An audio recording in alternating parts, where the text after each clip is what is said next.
Hello' guys welcome back to my নতুন মোৰ নতুন ভিডিঅ'লৈ আশা কৰোঁ চবেই ভালে চাগে। তো বৰ্তমান আজি মই ঘৰতে আছোঁ আৰু আজি দেখাব বিচাৰিছোঁ আপোনালোকক আমাৰ ৰুম এটা টাইলছ লগাই থকা আছে আৰু টাইলছৰ ডিজাইনবিলাক দেখাম। তো কেনেকুৱা লাগিছে কমেণ্টত জনাব। আগতে একবাৰ দেখাইছিলোঁ, তো আজি এটা ৰুম কমপ্লিট কৰা হ'ল। তাকে মিস্ত্ৰীকেইজন চিনাকি কৰাই দিওঁ, তাকে ব'লক গাইজ।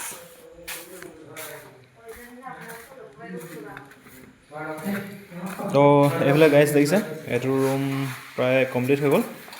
স্কাৰ্টিং লগাই থকা আছিলে, এইটো 4 ইঞ্চিকৈ লগোৱা আছে স্কাৰ্টিংটো। এইফালে এজন আৰু এইফালে এজন আৰু এইফালে এজন মিস্ত্ৰী হয়, পূৰা লাগি আছে।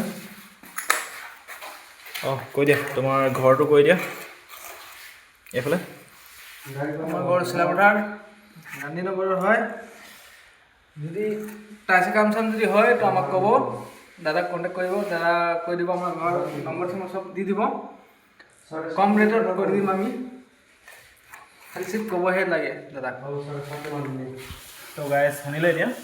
আৰু যদি কোনোবাই লগাব বিচাৰে টাইলছ যেনেকুৱা হওক, মানে গ্ৰেনাইট হওক বা যি হওক, যদি লগাব বিচাৰে খুব কম ৰেটত কৰি দিয়া হ'ব। আপোনালোকে মোবাইল নম্বৰ দি দিয়া হ'ব, আপোনালোকে কল কৰিব।